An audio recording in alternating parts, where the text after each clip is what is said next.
Hi, everyone. Kathleen Ennis-Durstine, Manager of Chaplaincy Services. Chaplaincy Services has, we think, a major mandate in terms of our charge to the organization to provide emotional, spiritual, religious, and psychosocial well-being to the entire organization. And one of the things that we think is important is lifting up the programs that provide those direct services to patients and families that are so much needed, not only since the beginning of the pandemic, but since the beginning of the history of this institution 150 years ago. So we're getting ready to celebrate Language Services Day on May 3rd, and we wanted to spend some time talking with one of our interpreters, Andrew. I'm going to ask Andrew to introduce himself and tell us a little bit about how long he's been at Children's. So Andrew, introduce yourself and make sure you pronounce your name correctly so that I don't mess it up. Thank you, Kathleen. Thank you for having me here. Andrew Uribe. I'm an interpreter here at Children's. Okay. How long have you been at Children's? Well, as a staff interpreter, about 5.5 years. Okay. I used to be an agency interpreter for about 7 years. Okay. On a part-time basis. Do you have a primary assignment here? No. No. I float all over the hospital, mostly Okay. emergency room. Mostly emergency room. Okay. So I understand you have a background in research, in medical research? I do. Okay. And how long did you do that before making the trip to interpreting, and why? Well, that was my life in Boston at the time. Went to school, Okay. Boston University, and I found employment at Children's Hospital in the clinical lab. Okay. And there's where I met some fellows in neonatology from Harvard Medical School. And I was invited to work with them on the summer. And I did. I enjoyed that very much. And subsequently, one of the fellows there said, come work at the Brigham in perinatal diagnosis. So I couldn't pass up the opportunity or the employment. Wow. And I would work at perinatal diagnosis at the Brigham. Okay. That's quite an institution, long history. It is. Mm-hmm. It's good training there. Good. I'm glad. Why interpreting? What made you make the move? Well, interpreting, I've been doing as a side gig for a number of years. It was in the Brigham. I was approached by this woman who said, I see you speak Spanish. Would you like to be interpreter on the weekends? And I said, of course. There's low wages, but I took it. And I became an interpreter. And I did that for a few years and part-time while I went to school. And that was interesting. And I then moved away from Boston and ended up here in the Maryland area. Okay. And I was a chemist over at Fort Meade, civilian. Okay. And I saw circular on a paper about language interpreters needed. And it was a social service agency. I applied, and they had a training, a course. And I became an interpreter for FERN, Foreign Information Referral Network in Columbia. Okay. Did that part-time occasionally while working in the lab. And finally looked at an agency which later would supply interpreters to Children's. And somehow I ended up at Children's. And you ended up here. So it sounds like it's kind of a passion for you in some ways, or The interpreting? the interpreting. I enjoy it. Okay. Yes, I've got a pretty good clinical background. Yes. What's the training process for becoming a medical interpreter? Well, to become a medical interpreter, there is now a national registration, CHI, Certified Hospital Interpreter, Okay. Healthcare Interpreter, I believe.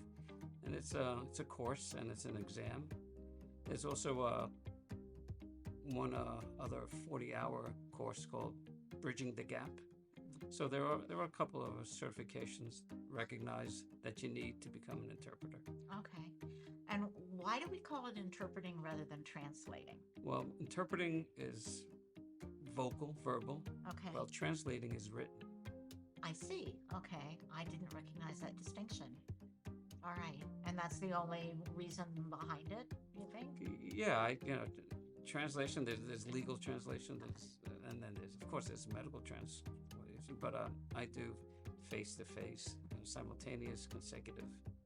I don't do translations. I do interpretations. Do you feel there's also an aspect of sort of interpreting the culture, or helping the medical providers understand the culture of the family that you're working with? Oh, absolutely. You have to. His Spanish-speaking culture is from Central America and South America. It comprise Latin America, and most of the population, Hispanic population, tends to be from Central America. Okay. In this area of this United States, so you have to engage with these people and find out what their native language is.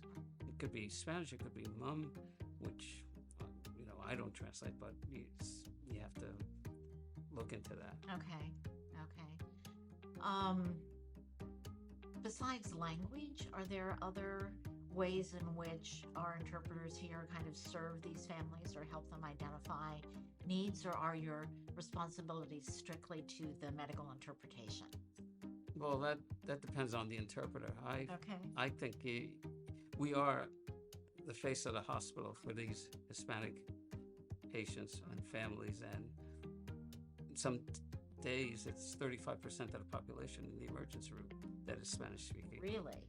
Some days. Wow. And you have to put on a couple of hats to engage the family and gain their trust, and then help out with the visit. Trust is a really big aspect of that, isn't it? Oh, absolutely. Yeah. These people some have been here 3 days. Wow. Gotten off a bus from Texas. Others have been here, 5 or more years. They don't speak English, so they're here, with health concerns for their children. Some are very serious, and some are acute. Some are just benign. It just has to be frightening for a family to come to a place where you're surrounded by people who don't look like you and don't sound like you, and but you got to put them at ease. You got to gain their trust. So finding a friendly face and a voice that sounds familiar, speaks their language, can be a real positive, sounds like. It is for me. Okay. I do well with that. All right, that's great. Do you have any particular story about your work that you could share with us, sort of de-identified in terms of patient information, but about a situation that was either particularly challenging or you found that was particularly satisfying by the time you kind of got to the end of your work with this family? There are many. There are many, more than I can remember. I guess, I see families weekly that remember me from months and years past that I don't remember. There's some I do remember, and I seem to have followed them along the way with their health issues.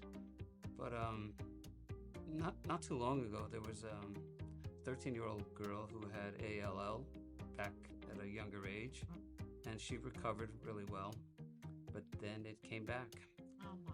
And I was present with the news at the family, and it took about 4 months till she succumbed to the illness, and that was difficult. I still think about her. How bad? Yeah, those are hard ones. They've just got to be heartbreaking. Because you follow them, and you're hoping, and you're telling them the news, and you got to give them hope and trust, and throw in a little faith. And sometimes the outcome's not favorable. It's not. And whatever news they hear, they're hearing it in your voice. They hear the doctor, they hear the voice of the doctor, but then they hear what it means when you interpret for them. Yeah, well, it does, but you also you become part of them. You're part of the family.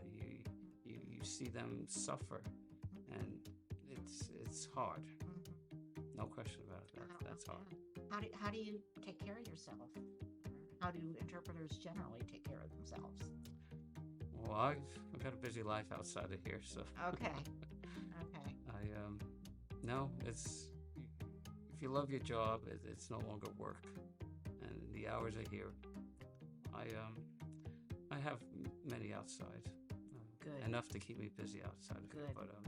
But even when I'm not here, I think about this place, whether it's good or bad. I think we probably all do, but the compassion, commitment, connection kind of needs to stay inside as much as possible. There are some things we don't need to take home all the time, right? Yeah. No, my wife will say, "Oh my, how do you do it?" Oh, Like, yeah, it's got to get done. yeah. You just do it. You just do it. But Well, thank you so much for doing it. What do you think that we're doing well in our care of our Hispanic families here? What do you think we could do better?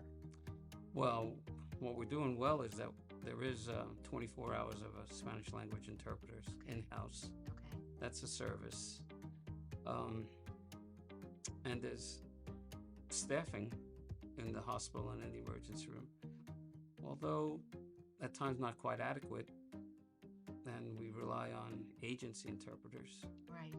which, I think it'd be more cost effective for the hospital to have more in-house PRN interpreters than agency interpreters, but that's not my call. I don't work the budget. We'd all like to be able to say, give us more of us, Mhm. right? We kind of really need that. Yeah, wonderful. What would you like our staff to understand about our Hispanic families in terms of providing the very best caring care to them that we can? Well, the clinicians do a great job. Okay. They're very good with the patients. Me knowing a few of these chiefs and directors, nursing, for the most part, they're good, but some are not as sensitive as they could be. So that's where the interpreter has to come in to be the broker, Okay. to negotiate care, or not the direct care, but the communication with the parent, that they understand what is happening, why this is being done,